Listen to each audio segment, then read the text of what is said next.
Hi friends, വേദയുടെയും വിക്രമിൻ്റെയും പുതിയൊരു upcoming റിവ്യൂയിലേക്ക് എല്ലാവർക്കും സ്വാഗതം. ആദ്യമായിട്ടാണ് നമ്മുടെ ചാനൽ കാണുന്നതെങ്കിൽ ഒന്ന് സബ്സ്ക്രൈബ് ചെയ്ത് ലൈക്ക് ചെയ്ത് സപ്പോർട്ട് ചെയ്യണേ. അപ്പോൾ ഇങ്ങനെ വിക്രമാണെങ്കിൽ ഇങ്ങനെ ബൈക്കിൽ ഇങ്ങനെ വരികയാണ് കേട്ടോ.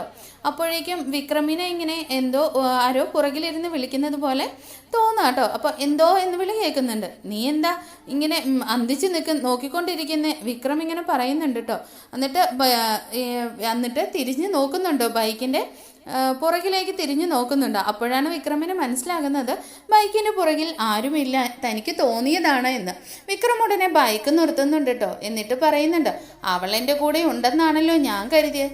എനിക്ക് പറ്റുന്ന ഓരോ മണ്ടത്തരമേ, ഞാൻ എന്തിനാ ഇപ്പോഴും അവളെക്കുറിച്ച് ചിന്തിക്കുന്നേ? സത്യം പറഞ്ഞ അവൾക്കല്ല വട്ട്, എനിക്കാ വട്ട് എന്നാ തോന്നുന്നതെന്നൊക്കെ വിക്രം സ്വയം ഇങ്ങനെ പറയുന്നുണ്ട് കേട്ടോ.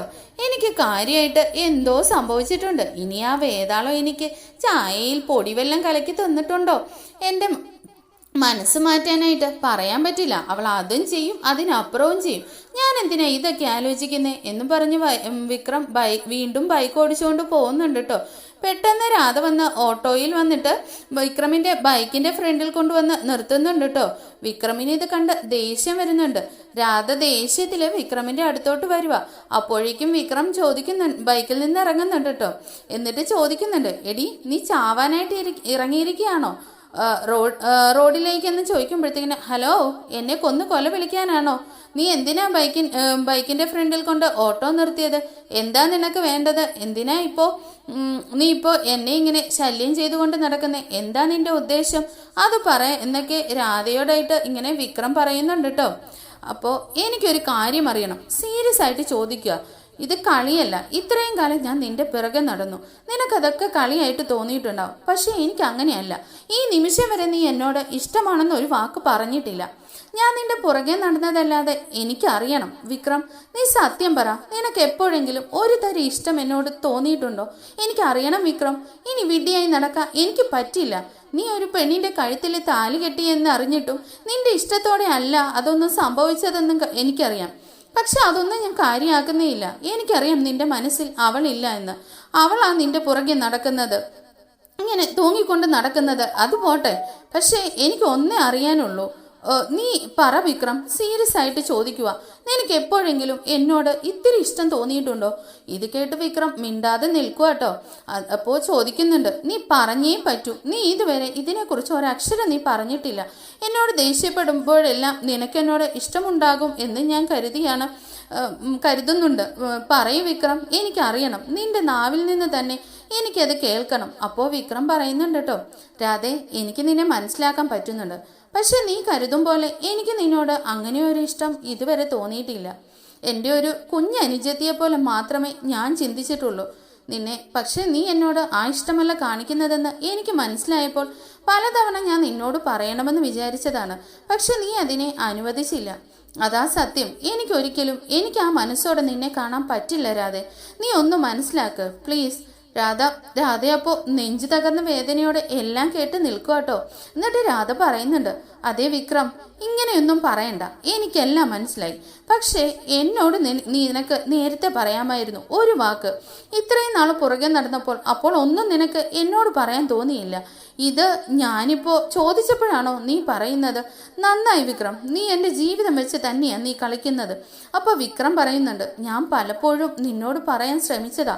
അപ്പോഴൊക്കെ നീ എന്തെങ്കിലും പറഞ്ഞ് തടുക്കുമായിരുന്നു. ഒരിക്കലെങ്കിലും ചോദിച്ചിട്ടുണ്ടോ എന്നോട് നീ ഇതുപോലെ ഒരു ചോദ്യം എന്തെങ്കിലും ചോദിച്ചിരുന്നെങ്കിൽ ഞാൻ എല്ലാം പറഞ്ഞേനെ. അപ്പോൾ രാധ ചോദിക്കുന്നുണ്ട്, ഞാൻ ഒരു കാര്യം കൂടി ചോദിച്ചോട്ടെ? നീ താലി കെട്ടിയെന്ന് പറഞ്ഞ ഒരു പെണ്ണില്ലേ വേദ, അവളോട് നിനക്ക് സ്നേഹം തോന്നിയിട്ടുണ്ടോ? പറയ് വിക്രം, എനിക്കറിയണം. ഇത് കേട്ട് വിക്രം ഒരു നിമിഷം സ്റ്റക്കായി നിൽക്കുന്നുണ്ട് കേട്ടോ. അപ്പോഴേക്കും വിക്രം തല കുനിച്ചിട്ട് ചോദിക്കുന്നുണ്ട് രാധയോടായിട്ട്, നീ എന്തിനാ അതൊക്കെ ചോദിക്കുന്നേ? ഇതൊക്കെ എൻ്റെ വ്യക്തിപരമായ കാര്യങ്ങളല്ലേ, നീ എന്തിനാ അറിയുന്ന രാധേ? ഇപ്പോൾ എന്നിട്ട് രാധ പറയുന്നുണ്ട്, എനിക്കറിയണം. എനിക്കിപ്പോൾ തന്നെ അതറിയണം. അറിയാതെ ഞാൻ ഇവിടുന്ന് പോകത്തില്ല. പറയ് വിക്രം. അപ്പോഴേക്കും വിക്രം പറയുന്നുണ്ട് കേട്ടോ, ഞാനൊരു കാര്യം പറയാൻ രാധേ. നിന്നോട് തോന്നാത്ത ഒരിഷ്ടം എനിക്ക് വേദയോട് തോന്നിയിട്ടുണ്ട്. അവളോട് ദേഷ്യപ്പെടുമ്പോഴും പിണങ്ങുമ്പോഴും വഴക്ക് പറയുമ്പോഴും അവളോട് എനിക്കൊരിഷ്ടമുണ്ട്. അതെന്താണെന്ന് എനിക്കറിയില്ല. നിന്നോട് തോന്നാത്ത ഒരിഷ്ടം അവളുടെ കഴുത്തിൽ താലി കെട്ടിയത് കൊണ്ടൊന്നുമല്ല, അല്ലാതെ തോന്നിയ ഒരിഷ്ടമാണ്. കൂടുതലൊന്നും എന്നോട് ചോദിക്കല്ലേ രാധേ. ഇത് കേട്ടോണ്ട് മനസ്സിൽ ഒരു തീരുമാനം എടുത്ത പോലെ വിക്രമിന്റെ മുഖത്ത് നോക്കി നിൽക്കുക കേട്ടോ രാധ. അത് കഴിയുമ്പോഴത്തേക്കിനും മതി മതി, ഞാൻ പോവാ, എനിക്കിനി നിന്നോടൊന്നും സംസാരിക്കാനില്ല എന്ന് പറഞ്ഞ് രാധ ഉടനെ ഓട്ടോയും കൊണ്ട് അവിടെ നിന്ന് പോകുന്നുണ്ട് കേട്ടോ. അപ്പോഴേക്കും വിക്രം ഇങ്ങനെ പറയുന്നുണ്ട് കേട്ടോ, പറയണ്ടായിരുന്നു, അവളോടൊന്നും പറയേണ്ടിയിരുന്നില്ല.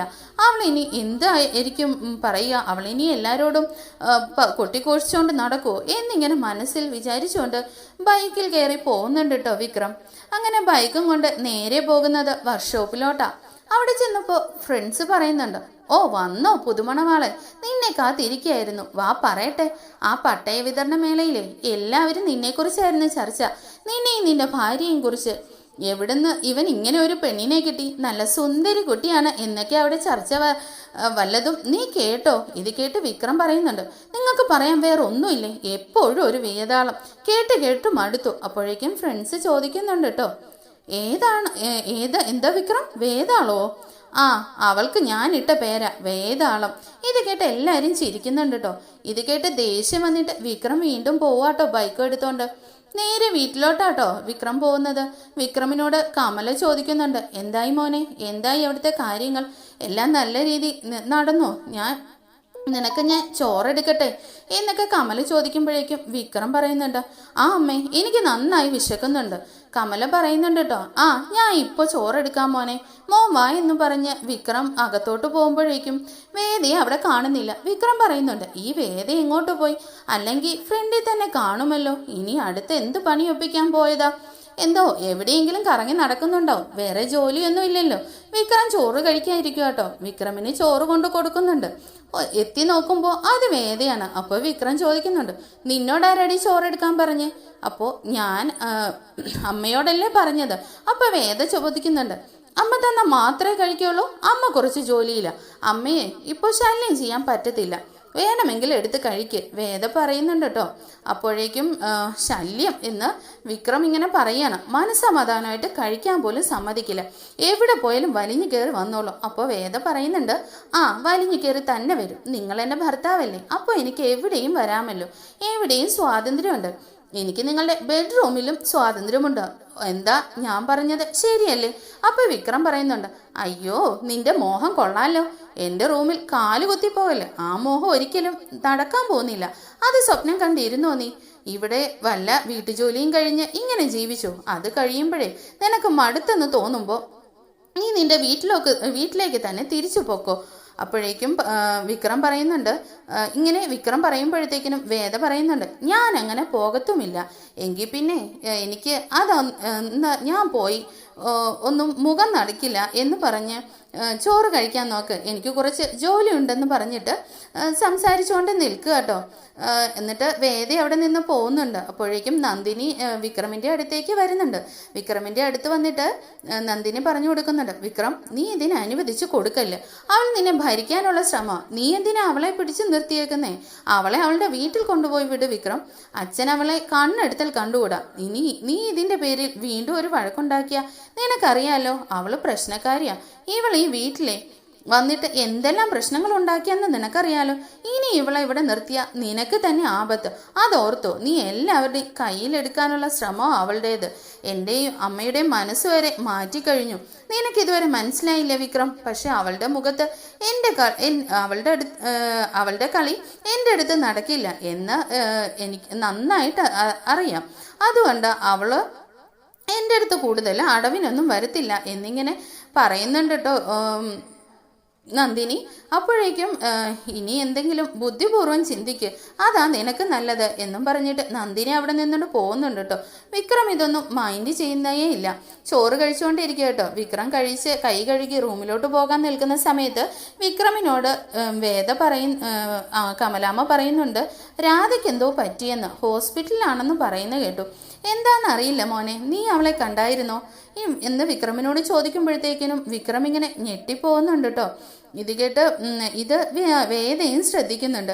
ഇല്ല ഞാൻ കണ്ടില്ല, എന്നോടൊന്ന് വിളിച്ചു നോക്കാൻ ഞാൻ പറയാം എന്ന് കമല അവിടെ നിന്ന് പറയുന്നുണ്ട് കേട്ടോ. ഇത് കേട്ട് വേദയ്ക്ക് എന്തൊക്കെയോ സംശയം തോന്നുന്നുണ്ട്. വേദ വിക്രമിന്റെ അടുത്ത് പോയി ചോദിക്കുന്നുണ്ട്, വിക്രം നീ ഇന്ന് രാധയെ കണ്ടായിരുന്നോ? സത്യം പറയും, നിങ്ങൾ തമ്മിൽ ഇന്ന് കണ്ടില്ലായിരുന്നോ? എന്താ അവൾക്ക് പറ്റിയേ? നീ അറിയാതെ ഇരിക്കില്ലല്ലോ. അപ്പൊ വിക്രം ദേഷ്യത്തിൽ പറയുന്നുണ്ട്, ഞാൻ പലരെയും കാണും, നിനക്ക് എന്താടി? ഞാൻ പലപ്പോഴും പറഞ്ഞിട്ടുണ്ട് എന്റെ കാര്യത്തിൽ ഇടപെടാൻ വരില്ലെന്ന്. നീ നിന്റെ കാര്യം നോക്കടി വേദാളമേ. ഇത് കേട്ട് വേദയാണെങ്കിലും വിക്രമിന്റെ മുഖത്ത് ഇങ്ങനെ സംശയത്തോടു കൂടി നോക്കുന്നുണ്ട് കേട്ടോ. എന്നിട്ട് വിക്രം അവിടെ നിന്ന് പോകുന്നുണ്ട്. അങ്ങനെ കാണിച്ചുകൊണ്ടാണ് എപ്പിസോഡ് തീരുന്നത്. Thank you for watching.